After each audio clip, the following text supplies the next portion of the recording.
Professor John McNay will talk to us this evening on a topic he is now working on. A research project on presidential decisions for peace. Yes, you heard me right. Not for war, but for peace. The precise title of his lecture is "I would rather have peace than be president. American presidents choosing peace from Truman to Clinton." Besides working on this current project, John McNay has written several books, and he is lecturing at the University of Cincinnati, Ohio, on various themes related to World War II, the Cold War, and world history. He holds a bachelor in journalism and a master in history from University Montana. Montana is your home state, I presume. And a PhD in history from Temple University, Philadelphia. John's most cited book is Atchison and Empire, the British Accent in American Foreign Policy, published in 2001, which offers a reassessment of former US Secretary of State Dean Atchison's policies towards the former colonial world. But as I said, his topics today is presidential decisions for peace. So please, John, the floor is yours.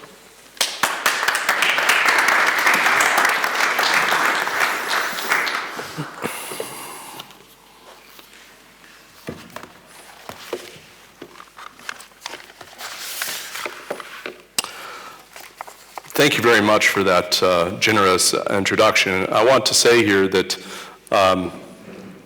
everyone here at the Nobel Institute has been so welcoming and so helpful to me. I'm very grateful for this, and it's a tremendous opportunity. And it is really a wonderful program and an opportunity that you offer to scholars. And I'm very glad to have a chance to be part of it.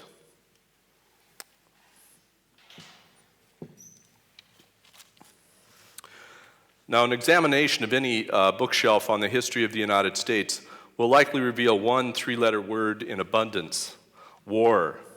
From the Indian Wars through the Civil War, through the cataclysms of the 20th century, the history of the United States seems to move from one bloody encounter to another. The study of war lends itself to colorful titles: Embers of War by Frederick Logevall, America's Longest War by George Herring, In the Shadow of War by Michael Sherry, Landscape Turned Red by Stephen Sears, The War That Made America by Fred Anderson, and of course, by one of my mentors, The American Way of War by the late Russell Weigley. Even American history seems to be bracketed by wars: the antebellum period, the World War II era, the Cold War, and of course, Cold War America. There does seem to be an imbalance in the amount of ink that is spilled, understanding the patterns and strategies that might produce peace as opposed to war.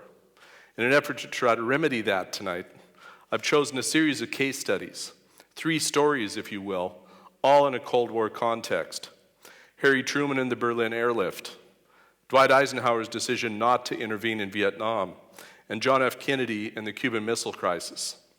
I'll conclude with brief mentions of 2 presidents in the post-Cold War era who've also wrestled with questions of conflict and peace. This study is not meant to be a full-blown new archival analysis of each of these cases. Rather, it's an effort to focus in on the president's role in the shaping of the outcome. 2 characteristics of these presidents in these examples seem to stand out. One is an ability to think independently enough to be able to escape the constraints of either advisors or ideology or even Washington think tanks. 2 is a determination to maintain control of the decision-making process in their own hands. Our first story begins with Harry Truman. He had a lot on his plate when the Soviets closed access to West Berlin in 1948. Not only had diplomatic clashes with the Soviet Union left the wartime alliance wobbly, but he was campaigning for re-election in a race he was widely expected to lose. In fact, the title for this talk comes from a line from his campaign speech when he said that, "I would rather have peace in the world than be president." In the midst of those issues, he encountered a crisis in the Berlin blockade, the causes for which are complex. Mainly, the disagreement over Berlin was that the control of the city between the US, the UK, France, and the Soviet Union was breaking down because of basic differences in objectives between the Western powers and the Soviets. After long negotiations with the Soviets about these issues, the United States, pulling its French and British allies along with them, moved to introduce a new currency. The Soviets countered with their own currency and a blockade which was fully in place by June 24th of 1948. A historian recently has made the point that contrary to public understanding, there was no single early decision to use the airlift to break the blockade. He argues, in fact, that through much of the airlift, many of the officials involved, especially the military, did not think it was possible to fully supply Berlin through the air and saw the airlift as simply buying time until a more realistic solution could be found.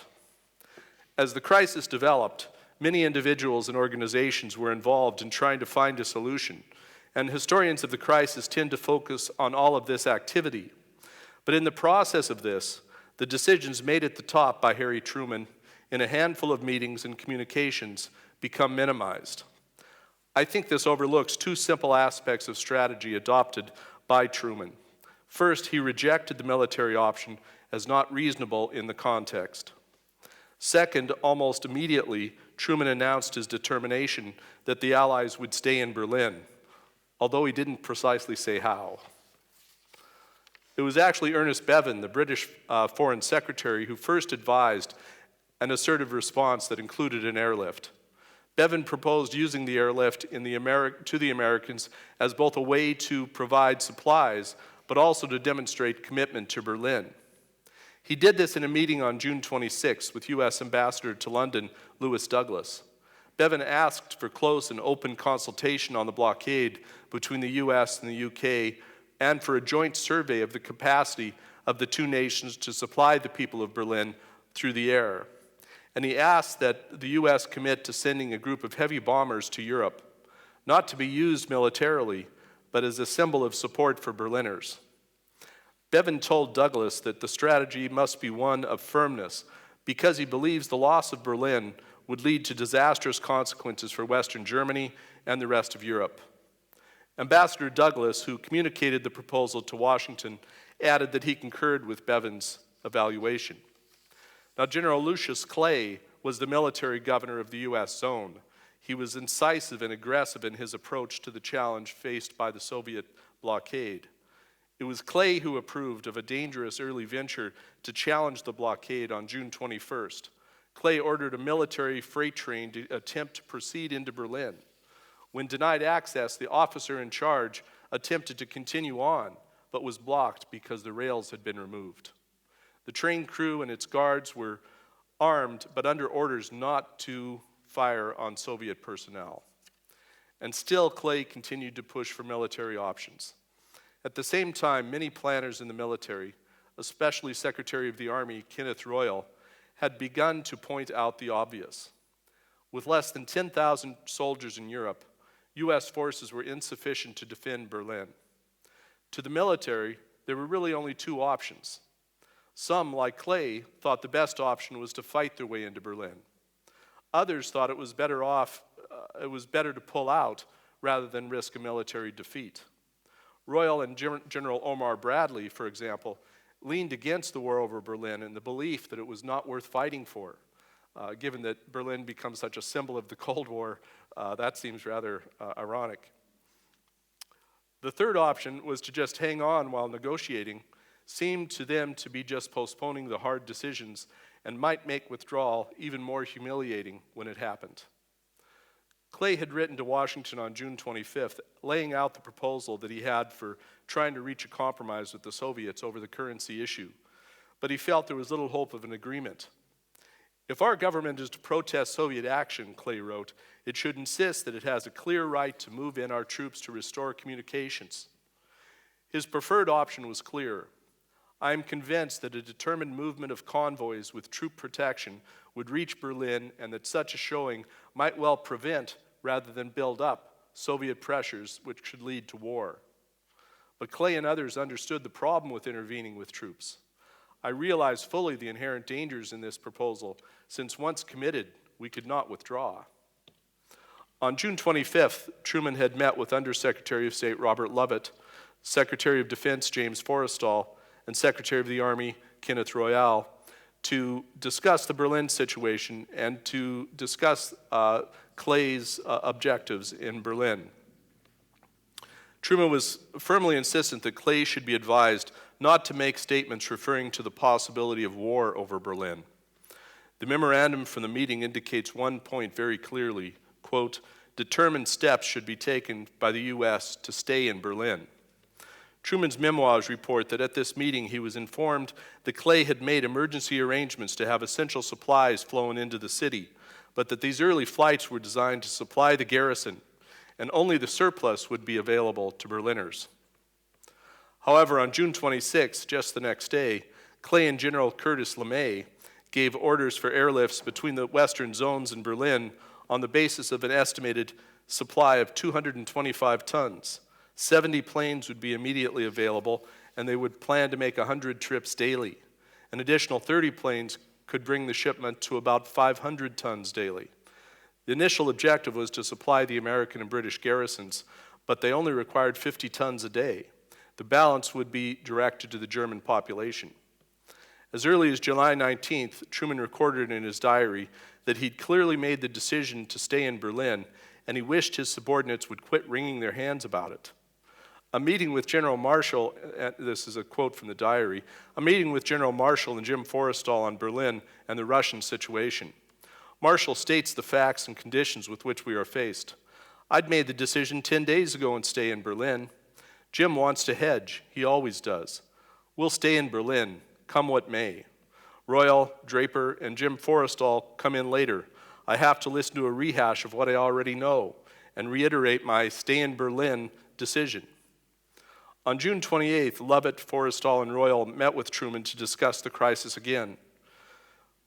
Forrestal recounts in his diary, when the specific question was discussed as to what our future policy in Germany was to be, the president interrupted to say that there was no discussion on that point. We were going to stay, period. So at this point in the crisis, one can see that Truman has, on more than one occasion, indicated the specific policy to stay in Berlin. Other historians have noted, particularly in the context of Truman in the Korean War, that he had a willingness to simply accept advice that he was given, and often to do little questioning. It appears the Berlin crisis may be in contrast with the Korean War, and for two reasons. One is that Truman had his most trusted advisor at his side in the Korean War, and that's Dean Acheson. But in 1948, Acheson was back in his private legal practice. Second is that in 1948, the Truman administration's Cold War strategy, the new containment policy, was new and not fully established. NATO did not even exist yet. So in such an environment, lacking his chief advisor and in a foreign policy world that still seemed fluid, Truman seems to have been more willing to question and stand up to his advisors than perhaps he was in 1950. Now further, Truman seems to have been making a strategic decision to simply hold his position to allow the situation to develop, to see if other options presented themselves. The two positions most argued for by his military advisors, to pull out or fight their way into Berlin, certainly resolved the situation, but neither seemed to lead to a good outcome. In that June 28th meeting, Truman noted that he, quote, would deal with the situation as it developed, and that he would make no black and white decision now. Truman maintained that we were in Berlin by terms of an agreement, and the Russians had no right to get us out by either direct or indirect pressure. Truman appears to have wanted to maintain personal control of events and to be certain that the situation did not spin out of control. His agreement at that same meeting on June 28th to authorize the dispatch of B-29 bombers to Britain seems consistent with this. Given a recognition that there were inadequate American forces in Europe to stop a Soviet seizure of West Berlin, sending the bombers was an unmistakable symbol of American resolve to stay in Berlin, similar to sending the USS Missouri and its task force to Turkey in April of 1946 during the Straits crisis. And then there was the pressure he faced to prepare to use atomic weapons in the Berlin crisis. Some of the B-29s sent to Europe were capable of carrying atomic weapons, but none of them did. Discussions, however, had ensued about the use of atomic weapons against the Soviets during the crisis. As Air Force Lieutenant General Hoyt Vandenberg's staff was already working on a plan determining whether the use of atomic weapons would have, or where the use of atomic weapons would have the most impact. And Forrestal said the question was whether or not you gamble, and this is an interesting word, whether or not you gamble that a reduction of Moscow and Leningrad would be enough impact to stop a war. That's the question they're trying to answer. At this point in our history with atomic weapons, the weapons themselves, few in number, were under the civilian control of the Atomic Energy Commission, the AEC for short. Military leaders very badly wanted custody of the weapons themselves and were surprised by Truman's attitude about atomic weapons. AEC Chair David Lilienthal recorded in his diary that in a meeting with Truman, he emphasized the policy question about the use was central, and the military wanted custody and would assume use. I certainly don't ever want to use them again, Truman responded. But the military had continued developing war plans that included the use of atomic weapons. Admiral William D. Leahy briefed President Truman on May 5th about these plans, which included targeting 50 Soviet cities. Truman was not happy. He said atomic weapons might be outlawed before war came, and the American people would not accept these weapons to be used for aggressive purposes. He ordered an alternative war plan to be developed and that depended only on conventional weapons. Now, General Royal was shocked by Truman's position, and he asked the National Security Council to analyze the question of using atomic weapons in warfare, and he assumed that the NSC would be on his side in this question. But he would be surprised again when the NSC released NSC 30 a few months later, and it did not take a position on the use of of atomic weapons, but emphasized the decision should be in the control of the president alone. The Army had assumed atomic weapons would be used, Royal said in a meeting on May 7th, but now there seemed, quote, doubt in some quarters. At the end of June, while tension was growing over Berlin, Forrestal, Royal, and Lilienthal met again, but did not come to an agreement. Royal's strong support for determining a strategy that included the use of the atomic weapons convinced Lilienthal that military leaders had been assuming that they were the proper people to decide when the weapons would be used. Lilienthal believed that these were important questions, but that the president needed to make them. Throughout July, as the Berlin crisis escalated, Royal and others continued to push the case for atomic weapons. In a meeting with Lilienthal and Truman, military leaders argued that they could not really be prepared for use as long as they were denied custody of the weapons because they needed complete familiarity. Lilienthal argued that this was not just like any other weapon. Stuart Symington, Secretary of the Air Force, complained that some scientists at Los Alamos didn't think the United States should use the bomb. I don't either, Truman responded. The United States should not use this thing unless we absolutely have to. It is a terrible thing to order the use of something like that. It is so terribly destructive. You've got to understand, this isn't a military weapon. As this exchange about the atomic weapons indicates, Truman was determined to control the decision-making process and was just as clear that, in a situation where other alternatives were not good, he was going to wait and see if a better option developed. As it turned out, because Truman was willing to authorize more and more cargo aircraft into the airlift, and the airlift turned into a solution to the crisis. On July 19th, Truman met with Forrestal and Secretary of State George Marshall. They reviewed the situation in Berlin. Forrestal noted the comparative weakness of U.S. military forces in Europe. At the end of the discussion, Forrestal recorded in his diary, "The President said our policy would remain fixed, namely that we would stay in Berlin until all diplomatic means had been exhausted in order to come to some kind of an accommodation to avoid war. On July 20th, during a meeting of the National Security Council, Truman heard the opposition from military leaders that to use so many airplanes in the airlift as were being called for would cripple other Air Force operations. But Truman ordered the planes to be committed as General Clay requested and expressed his absolute determination to stay in Berlin and not be driven out by any form of pressure. The blockade continued for nearly a year, but Truman's initial position also continued. Between April 15th and April 16th of 1949, the Air Forces staged what became known as the Easter Parade. With planes landing at one of Berlin's 3 airports every 62 seconds, the Air Forces delivered 12,941 tons of supplies on 1,398 flights. Meanwhile, cracks had begun to show in Soviet resolve, negotiations were underway at the UN, and on May 11, 1949, the Berlin blockade was lifted. War over Berlin had been averted through Truman's patience and determination. Now, in the wake of the start of the Korean War in June of 1950, the Truman administration had first begun to provide aid to the French fighting the Viet Minh in Vietnam. The Truman administration understood wrongly, as we now know, that both conflicts were part of the same communist offensive in Asia. During the Eisenhower administration, military aid had continually increased to meet the demands France faced in battling a powerful insurgency. Dwight David Eisenhower brought to the presidency the prestige and respect gained from his service in World War II as the commander of the D-Day invasion and the Supreme Allied commander of forces in Europe. There was no little irony here that someone who had seen so much of war has generated so much historical credit for keeping the United States out of combat in Southeast Asia in the 1950s. Trying to explain how this happened is not an easy task, since Eisenhower seemed to embrace contradictory positions, and sometimes, even at the same meeting, seemed to be on both sides of the issue. Dean Acheson, watching from private life, wrote to his friend Truman, "Intervention alone one day and the next on conditions as long as a life insurance contract and involving no American boy on his feet. These shifts, twists, and turns have people groggy." Some of this would be blamed on Secretary of State John Foster Dulles.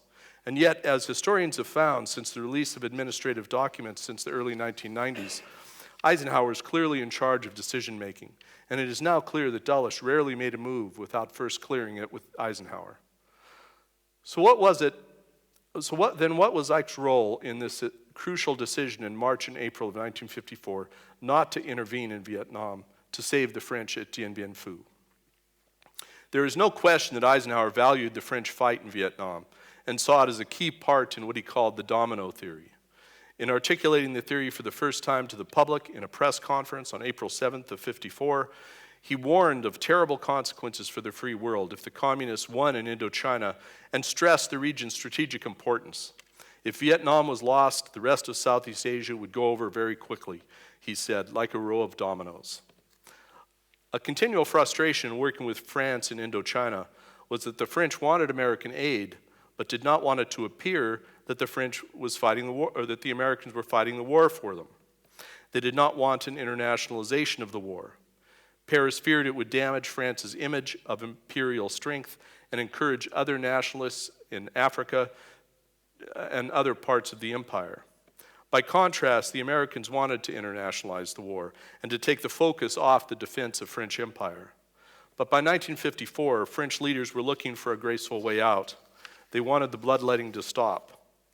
When General Henry Navarre was named the new commander-in-chief, his primary mission from Paris was not to win the war, but to create conditions for an honorable exit. Eisenhower had taken steps to help the French during 1953, as the administration viewed the situation somewhat optimistically, especially with the arrival of Navarre and a more enthusiastic attitude by the French. The National Security Council recommended providing $385 million in aid to the French for the new war effort, known as the Navarre Plan. And Eisenhower quickly approved the request to help implement what he understood as a more aggressive plan. As Navarre crafted his plan, he was under great pressure from Americans, not to create a plan for an honorable exit, but to win the war. Navarre even complained afterwards that Washington too often dictated French policy. Initially, the Navarre Plan concentrated on clearing and controlling more of the Red River Delta and moving broadly eastward from Hanoi.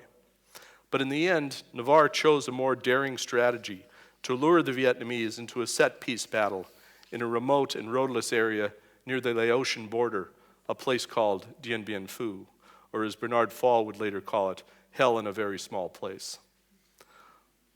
While several factors account for this choice, a few issues were predominant. The only real advantages the French had were the same the Americans would have later: firepower and mobility.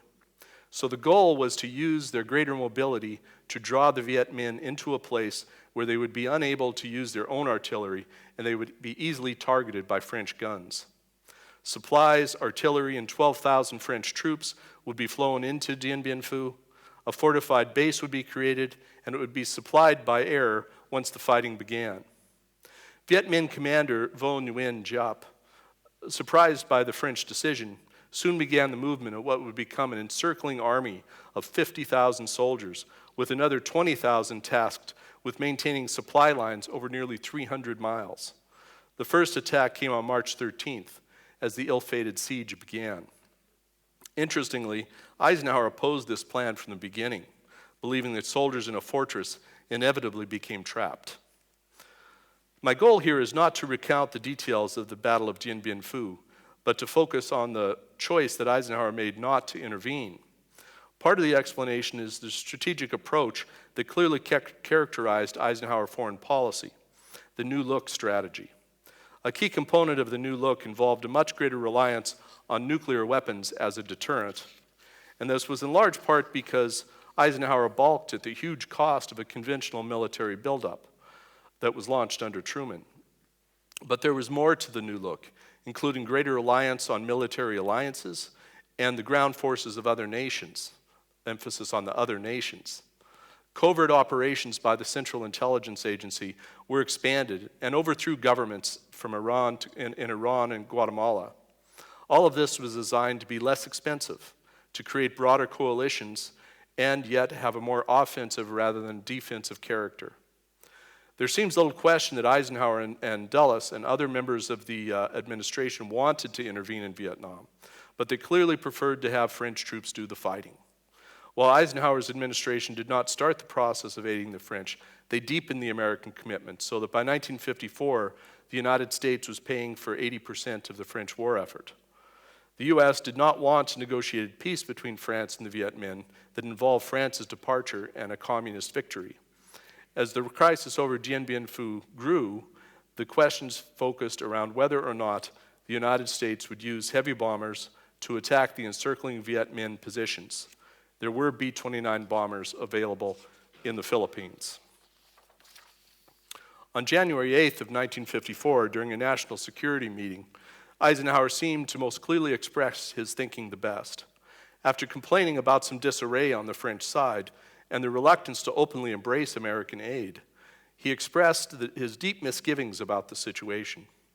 According to minutes from the meeting, with great force, Eisenhower told the NSC that he could not imagine putting ground forces anywhere in Southeast Asia except possibly Malaya. But to do this anywhere else was beyond his contemplation. Indeed, the key to winning the war was to get the Vietnamese to fight. There was just no sense in talking about United States forces replacing the French. If we did so, the Vietnamese could be expected to transfer their hatred of the French to us. I cannot tell you, said the president with vehemence, how bitterly opposed I am to such a course of action. This war in Indochina would absorb our troops by divisions. Fascinatingly, Eisenhower, from this meeting onward, despite those sentiments, seems to set up a series of obstacles, whether intentionally or unintentionally, to block the ability of the United States to intervene in Vietnam. As the noose closed around Dien Bien Phu, Admiral Arthur C. Radford, chairman of the Joint Chiefs of Staff, became the biggest American advocate for assisting the French under siege. During the January 8th NSC meeting, he argued strongly for American air support at Dien Bien Phu, maintaining that American pilots could take out the Viet Minh artillery. Later, Radford met with French General Paul Ely when he arrived to lobby the Americans on March 20th.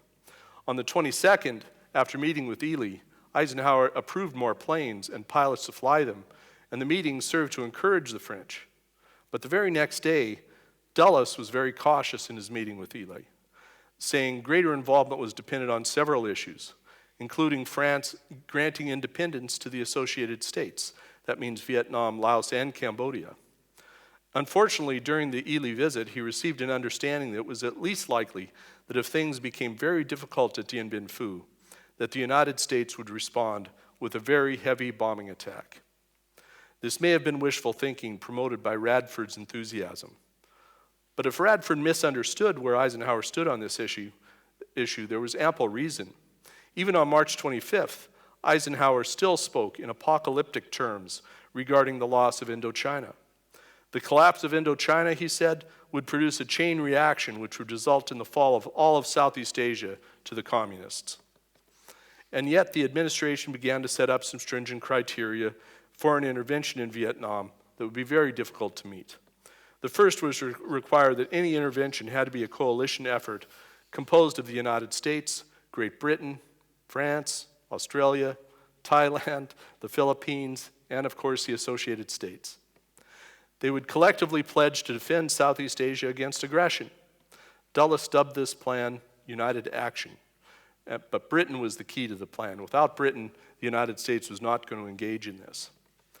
Also, in conjunction with that intervention, France was going to have to grant independence to the Vietnamese and turn the war over to American control while keeping French troops fighting. Dulles engaged in intense lobbying to try to assemble this coalition, including traveling to Britain and France and meeting with other leaders in Washington. Meanwhile, Eisenhower set up another hurdle.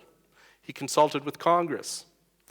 After receiving grim assessments about the consequences of failure to intervene from both Radford and from Dulles, the legislators did not challenge the description, but led by Democratic Senators Richard Russell and, ironically, Lyndon Johnson, they insisted that there must be no more Koreas, with the United States furnishing 90% of the manpower, and that there must be firm commitments from allies.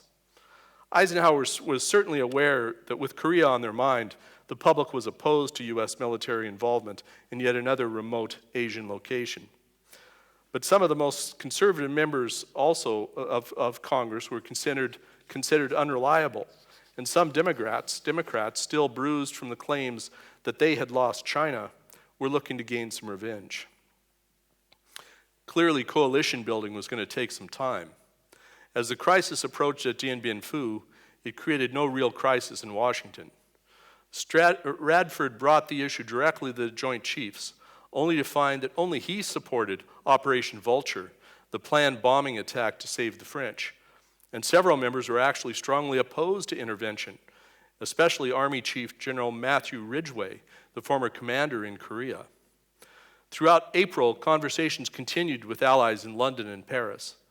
In London, both Prime Minister Winston Churchill and Foreign Secretary Anthony Eden reject the overtures to commit Britain to Southeast Asia. Churchill saying essentially, Britain had lost India, France would lose Indochina. Discussions in Paris were no more successful as the French called urgently for immediate U.S. assistance at Dien Bien Phu. Yet the meeting on April 22nd has generated much controversy. Foreign Minister George Bidault claimed that Dulles offered France 2 atomic bombs for use at Dien Bien Phu. While this claim is backed up by other Frenchmen, Dulles insisted that there must have been a misunderstanding. Eisenhower certainly did address the issue of nuclear weapons at Dien Bien Phu. Like Truman, Eisenhower spoke strongly against the use of the weapons in the crisis. He was presented with the details of Operation Vulture on May 1st. The plan, developed primarily by Radford, called for the use of 60 B-29 bombers based in the Philippines, as well as 3 so-called tactical atomic bombs. Eisenhower strongly rejected the plan, and he said, "I certainly do not think that the atomic bomb can be used by the United States unilaterally. You boys must be crazy. We can't use those awful things against Asians for the second time in less than 10 years. My God." When time ran out for the garrison at Dien Bien Phu as it fell on May 7th, it had become clear that intervention had become impossible on the terms that Eisenhower had set. The only real partner the United States wanted, Great Britain, had no inclination to participate. Congress may well have given Eisenhower a green light, but Eisenhower never asked for a resolution supporting intervention. Historians are split on whether or not this was actually the outcome Eisenhower desired. Perhaps this is rooted in Eisenhower's understanding of power, identified by Eisenhower's head of the USIA, the U.S. Information Agency, Arthur Larson, where he said, he defined it as the ability to produce a desired result. Eisenhower did not need any more playing with military toys, and as a result, he placed much greater value on the loss of human life because he had lived through that. It didn't come as easy to him as someone else to send soldiers off to battle. Eisenhower was proud of having kept the peace during his administration. He said, the United States never lost a soldier or a foot of ground in my administration, he recalled proudly in retirement. We kept the peace. People ask how it happened. By God, it didn't just happen, I'll tell you that. While both Truman and Eisenhower had avoided having WMDs take center stage in the crises they faced in Berlin and Vietnam, the discovery by spy planes of the construction of Soviet missile bases in Cuba in October 1962 put nuclear weapons squarely in the center of this new crisis. The context of the Cuban Missile Crisis is important. President John F. Kennedy, who had won election by a tiny margin, had promptly faced two serious setbacks. The first was his decision to authorize the Bay of Pigs invasion, which turned into a fiasco and for which he publicly accepted responsibility. The second was his inability to stop the construction of the Berlin Wall.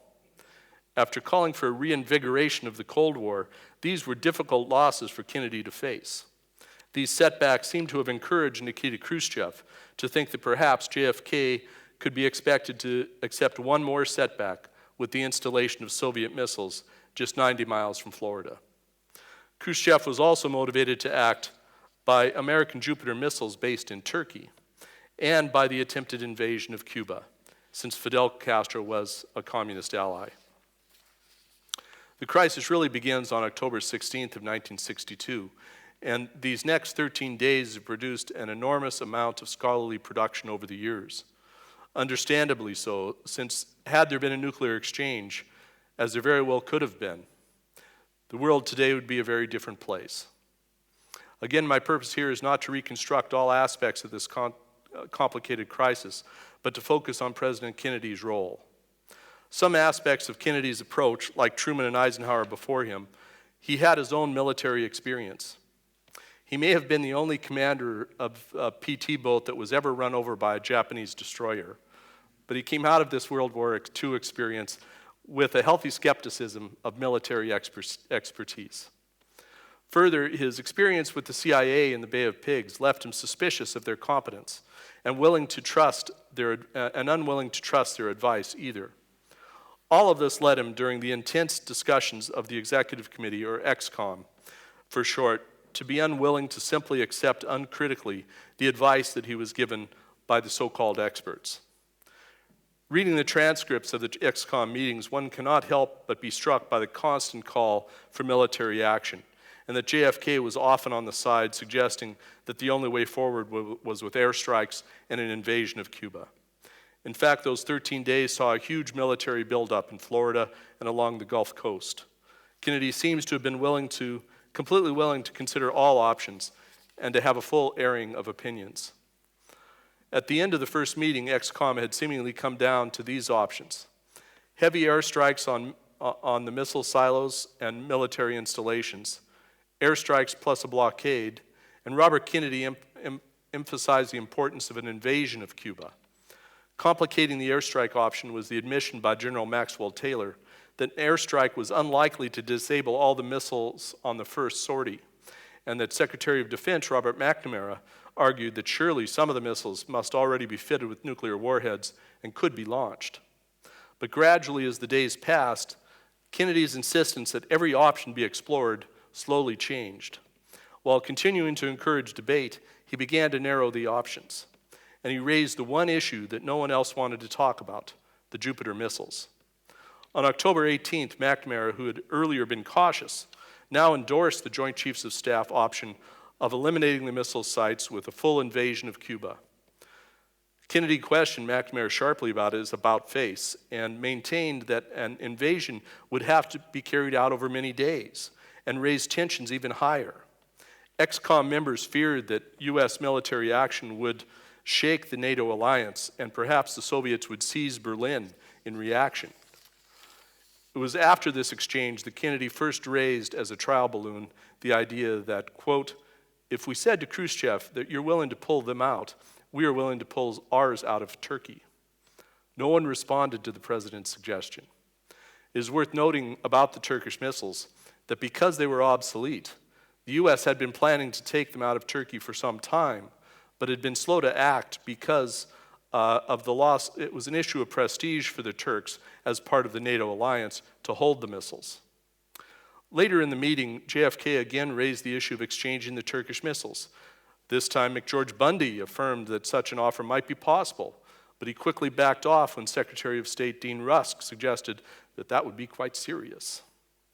Later in the meeting, McNamara summed up the options being considered: a slow move to military action or a fast move to military action. It's worth noting again just how close this missile crisis came to disaster.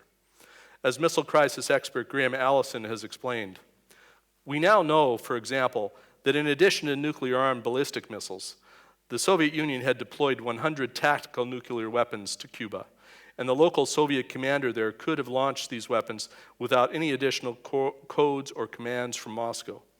The U.S. airstrike and invasion that were scheduled for the third week of the confrontation likely would have triggered a nuclear response against American ships and troops, and perhaps even the city of Miami. The resulting war might have led to the deaths of 100 million Americans and over 100 million Russians, and of course, millions of others. During the course of discussions on October 18th, the sense of strategy had moved toward a blockade rather than an airstrike. This was in large part because, in response to McNamara, Kennedy steered the conversation away from military-only options and emphasized that a blockade was always on the table as well. Air Force General Curtis LeMay was, however, adamant for military action. Meeting with Kennedy and the Joint Chiefs on October 18th, LeMay essentially rejected the president's nuanced understanding of the crisis. I don't share your view that if we knocked off Cuba, they're going to knock off Berlin, LeMay countered, suggesting that much like a playground fight, if the U.S. didn't attack Cuba, the Soviets would think they've got us on the run. All this talk about blockades and political action disgusted LeMay. This is almost as bad as the appeasement at Munich, he said. I just don't see any other solution except direct military action right now. As the conversation continued, there were a couple of sharp exchanges between JFK and LeMay as the president stood his ground. In the end, JFK concluded by thanking the Joint Chiefs, but that the advantage of the blockade is to avoid, if we can, nuclear war by escalation. We've got to have some degree of control. After the meeting, JFK said, "These brass hats have one great advantage in their favor. If we listen to them and do what they want us to do, none of us will be alive later to tell them that they were wrong." Ironically, Khrushchev was facing many of the same problems with some of his military advisors. Marshal Rodion Malinovsky, the Soviet defense minister, on October 22nd, had prepared a decree authorizing Soviet troops to use all available means to defend Cuba. The directive alarmed Khrushchev. If they were to use all means without exception, that would include the medium-range missiles, he objected. It would be the start of a thermonuclear war. How can we imagine such a thing? Ironically, the two leaders who had taken their countries into this confrontation were now struggling to keep it from flying out of control. In an interesting way, both men demonstrated their ability to overcome their own strongly held ideologies. Clearly, from the moment JFK asked the American people in his inaugural address to, quote, pay any price, bear any burden to ensure the blessings of liberty, Kennedy meant to prosecute the war with a new enthusiasm, the Cold War with a new enthusiasm. Khrushchev was, for his part, a devoted communist, a fervent believer in the possible construction of a Marxist paradise. And yet, in the face of the potential nuclear catastrophe, both leaders sought to find a way out. The evening of October 26th, Khrushchev had sent an emotional message about the dangers of war and had outlined a possible solution. In exchange for the Soviets removing the missiles, the United States would pledge never to invade Cuba. That morning, October 27th, the ex-com was met and was preparing to accept the proposal when a new message came from Khrushchev, upping the ante. Now he proposed that in addition to the no invasion pledge, the Soviets also wanted the missiles in Turkey's removed. Furious debate ensued in ex-com, with enormous resistance to trading the Turkish missiles. But Kennedy insisting that trading the Turkish missiles would sound like a very good deal the day after a nuclear exchange. A compromise was reached. JFK would respond affirmatively to the first message rather than the second.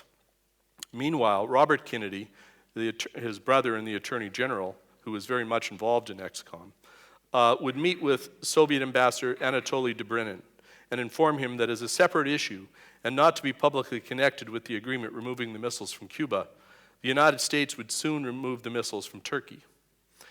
And that was the outline of the agreement that ended the Cuban Missile Crisis, a crisis that both Khrushchev and Kennedy blundered into, but one in which both men, acting as statesmen, found a way out of.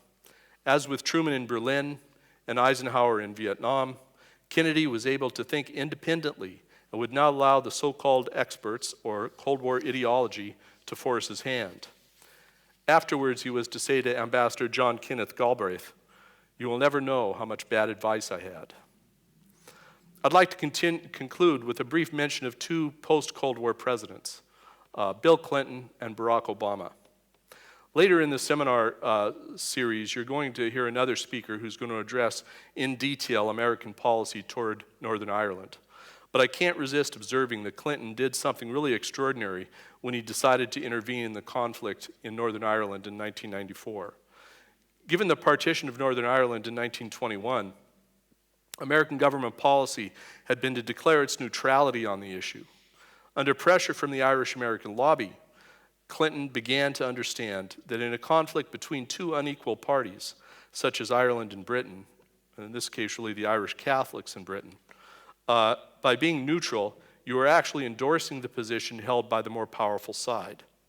Without getting into details, Clinton's intervention led to a power-sharing arrangement that, despite some bumps along the way, has brought peace to Northern Ireland. To do this, Clinton had to overrule all of his key advisors and take action that America's closest allies, the United Kingdom, was strictly opposed to. Clearly, this kind of creative thinking to find peace in Northern Ireland fits the criteria of this study. And then finally, there's President Obama. As a recipient of the Nobel Peace Prize, he deserves some special consideration here. In the wake of the enthusiastic war-making of the George W. Bush administration, Obama's record stands in contrast to that.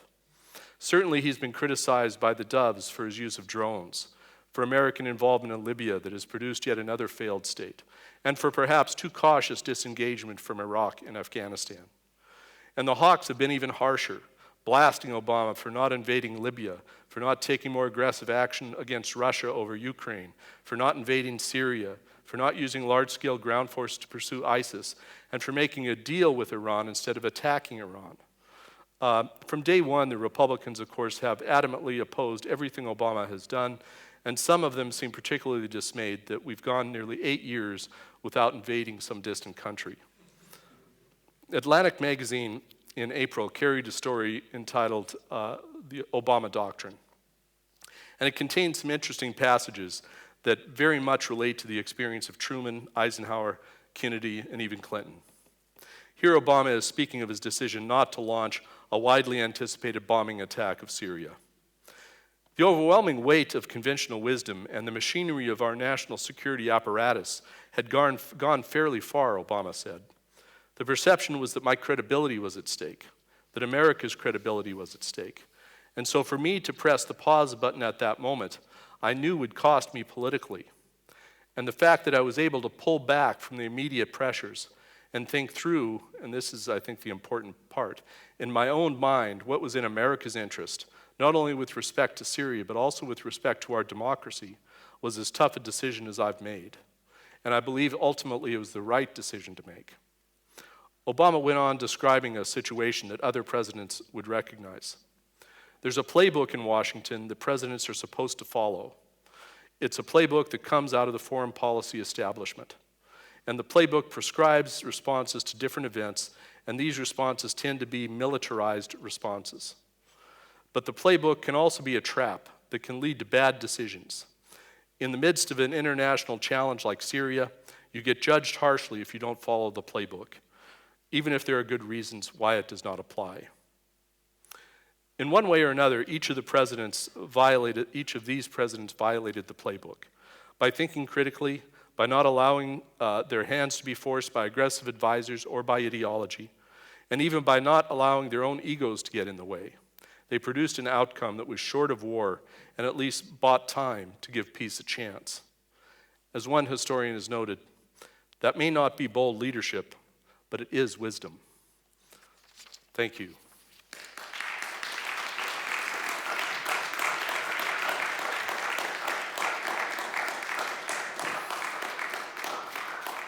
Well, Professor McNay, that was a sterling and rousing and, dare I say, very appropriate presentation for this audience.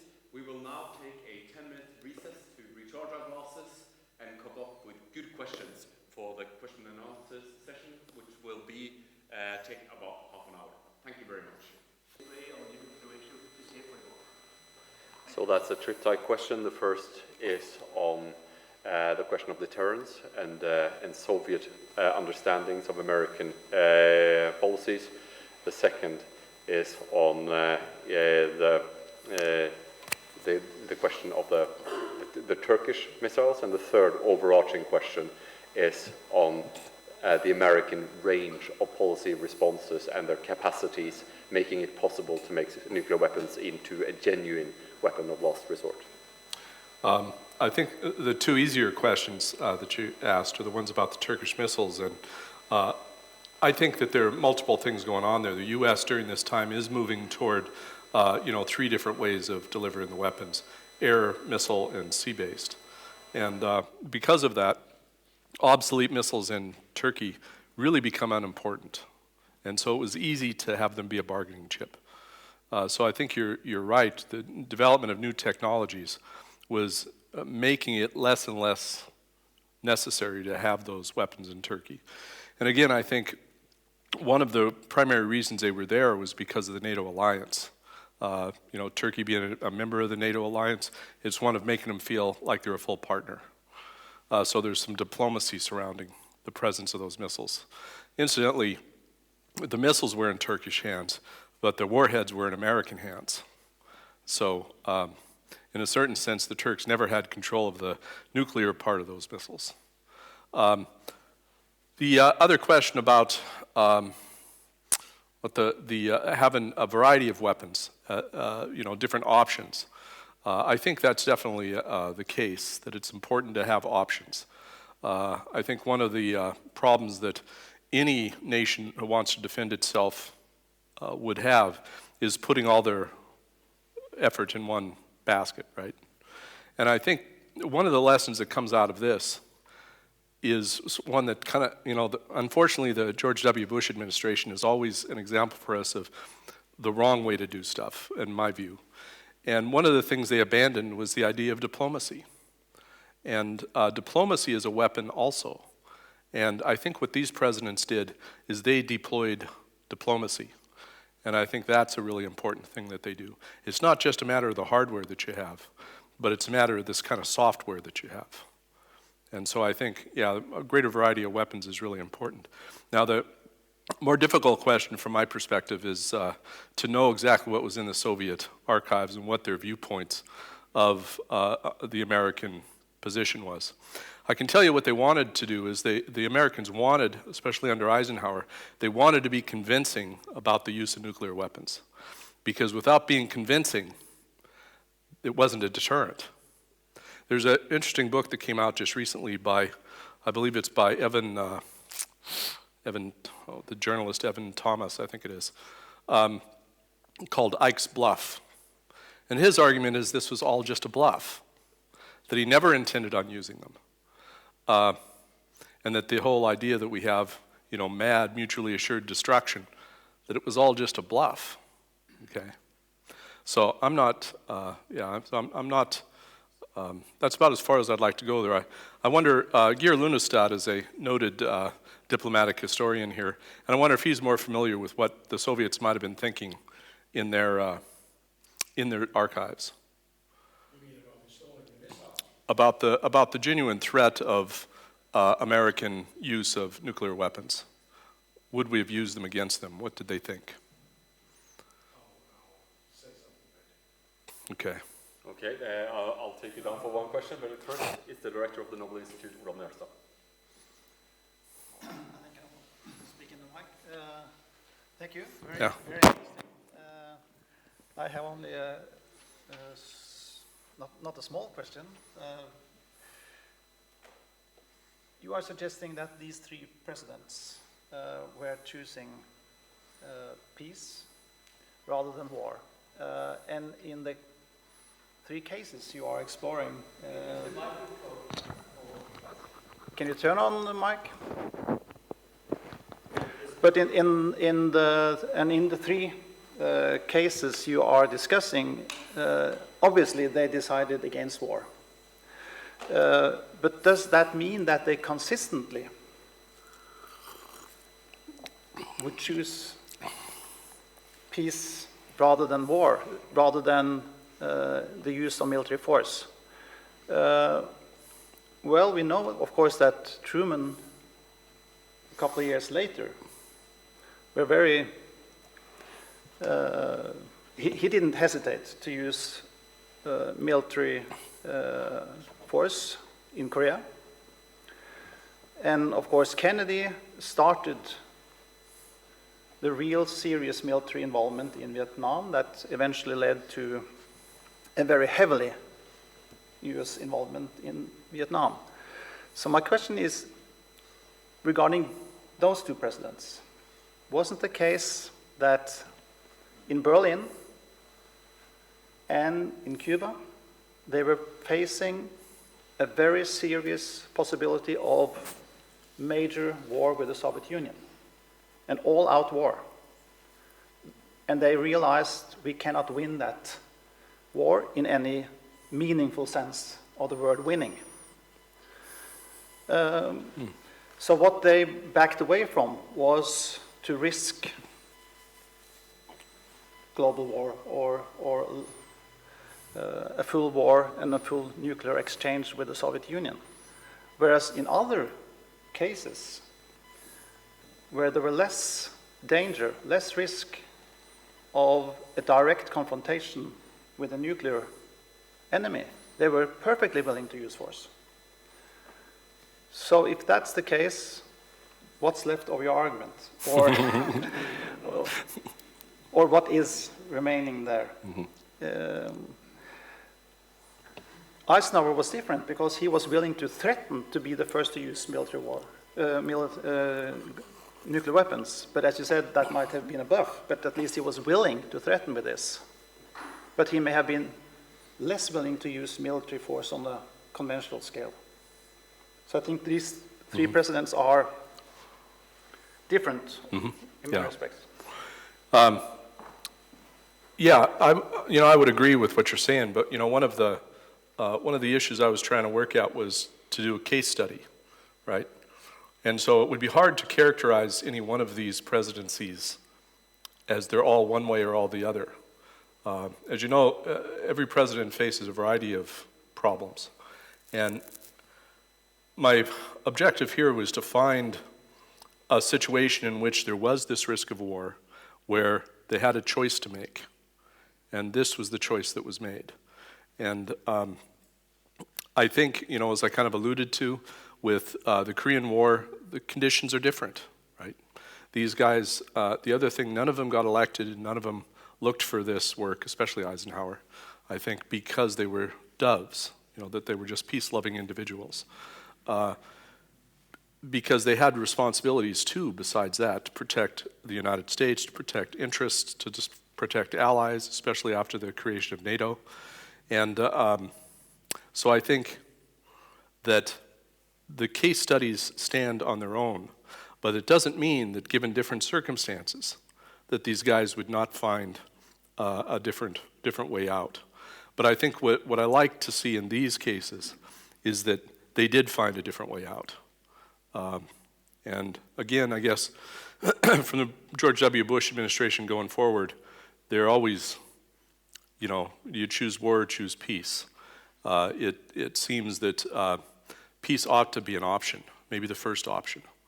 And I think for these presidents, in these circumstances, they made that kind of decision.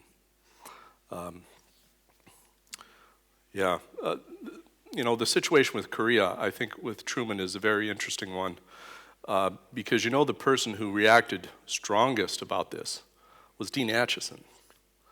He was so assertive. He even had Harry Truman stay home in Missouri while Dean Acheson handled the problem in D.C., with a different advisor, maybe the Berlin airlift would have been different too. Yeah. Well, then, Professor Lundestad, if you have any comments. Sure. I think I'll step up there so you don't have to repeat everything. After having worked for some years on Nobel history, it was wonderful to return to the old diplomatic sources. This was well-known territory and quite fascinating. But I have, like Olav, I have some difficulties with the overall arguments. I think you can basically argue, with the exception of Hitler and maybe a few others, that they, even the Israelis and the Palestinians, if you ask them, they will almost always choose peace. But then they want other things as well. And these other things, they lead to war. So it's not enough, in a way, to simply say, I'm for peace, because the other things are what really decide the matter. Your first case on the blockade. Truman, yeah. Truman. I think it's still unclear whether they chose peace, because there was always the additional circumstance that they were going to stay in Berlin. This was never questioned, and as you pointed out in your paper, we will stay. And whether they would then have been prepared to go to war is unclear. The only thing that made me think twice about this was what you said from the meeting with Marshall and Lovett. Mm-hmm. There was the implication that they could possibly be discussing leaving Berlin. But that was not Truman's intention. Mm. Truman wanted to stay, and thereby, indirectly, he could have chosen war, if you understand what I mean. Mm-hmm. The Eisenhower case is not really much of a case, because virtually everybody was against helping the French. And the Kennedy case, I think the crucial thing there, like Berlin, is what would have happened if the Soviets had not taken out the missiles and respected the blockade. I think the case is still open that Kennedy would have been, if the other options had been taken away, he might well have been prepared to, or he might well have had to go to war. The Clinton case, had nothing to do with war. And Obama, he did go to war many times. Many times. So it's not really true that he chose war. He chose peace. He chose peace on certain occasions.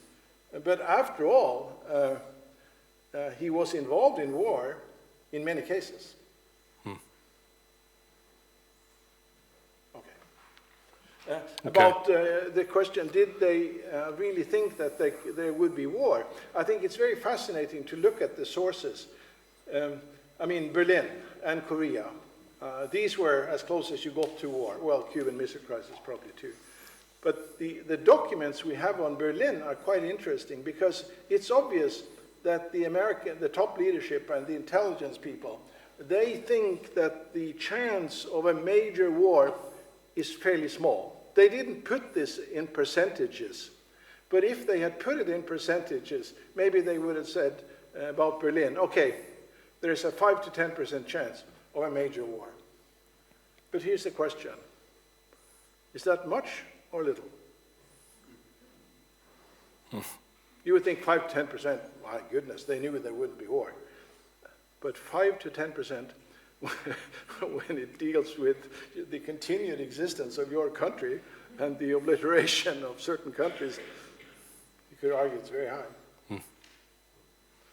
But I think on both sides they thought that the chances of war were small. But what is small? What is small when you're dealing with nuclear weapons? Yes. Yeah. What I'd say in response is that those are all good observations. I think one of the reasons that the Eisenhower issue stands out is because the way the Vietnam situation looms in American history, and that we had a president who chose not to get engaged militarily. And I think for that reason, the example is an important one, even if there was quite a bit of resistance to actually being engaged. The other thing is about Berlin. It certainly was a dangerous moment, and one that could have turned out differently if someone else had been president. And I think that Truman managed to find a way through this, and I think that was his leadership and his determination. Again, would they have stayed in Berlin regardless of what he had done? I'm not sure. It was an important place in the Cold War. It seems to become more important as time went on. As you can see, the way some of the military was willing to just walk away. And it became a symbol, I think, of the Cold War more later on than perhaps it was in 1948. But in some ways it becomes a symbol because of the airlift. Yeah.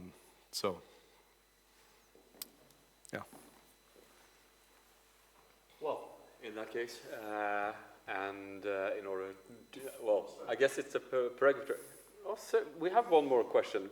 I will ask one question after your question, and then we will wrap this thing up. Please. My name is Petter Olsen. I'm a student at the American College of Norway.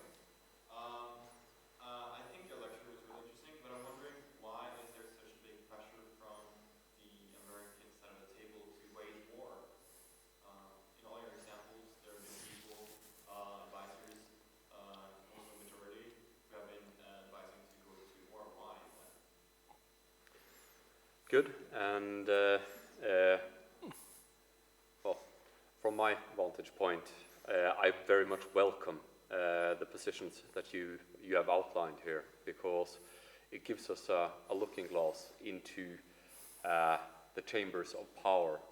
And I think your question is very astute, because it leaves this impression of the pressures that an American president is under, which is not to be confused with the pressures that a leader of a small country such as Norway will ever face.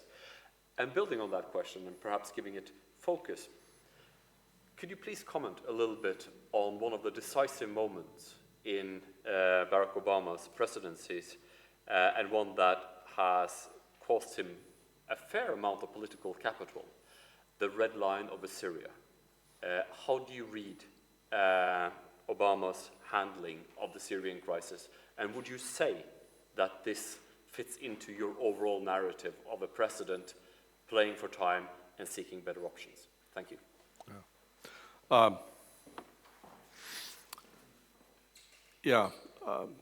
Your question about why do some interests in America pursue war? War is kind of a universal thing. It's not just an American thing. And I think one of the things that we have with the United States is that there is so much power concentrated in the hands of the United States that because of that, opportunities present itself that don't necessarily present itself to other nations. It could be more longer and complicated answers. I think Eisenhower had a concern about the military-industrial complex, that they would be enthusiastic about this because of the interplay of those forces. But yeah, answering that question completely, that would be another doctoral dissertation, I think. About Obama and Syria, my own feeling about this is from watching his decision-making process. You know, this article that I mentioned in Atlantic Magazine, this interview with him, it's really based on his decision not to intervene in Syria, where he announces a red line, then he decides, well, maybe there isn't.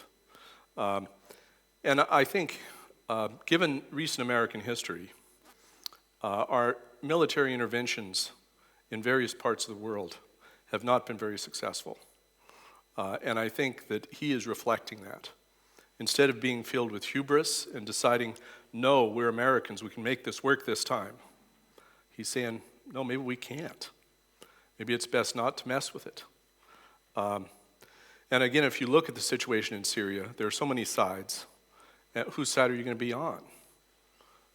So I think it's kind of a wise decision for him to stay clear of the place, myself. Is that kind of heartless to the people who are getting torn up there? Well, maybe so.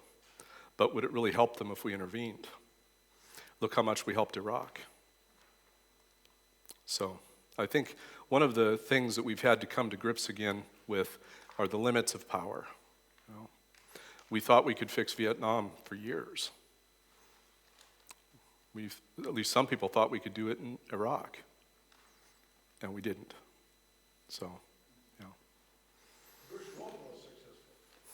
Bush 1 was successful because he showed restraint, right? He had this small project, and he accomplished it and stepped back, and then got criticized for years about that, you know? Yeah.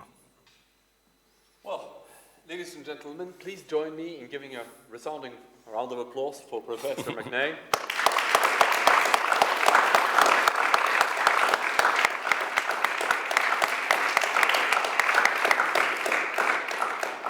It has been a pleasure having you all here at the Nobel Institute. I hope that many of you will come back next Thursday when Dr. Stephen L. Jensen from the Danish Institute of Human Rights will be enlightening us on the politics of human rights. I hope to see you then.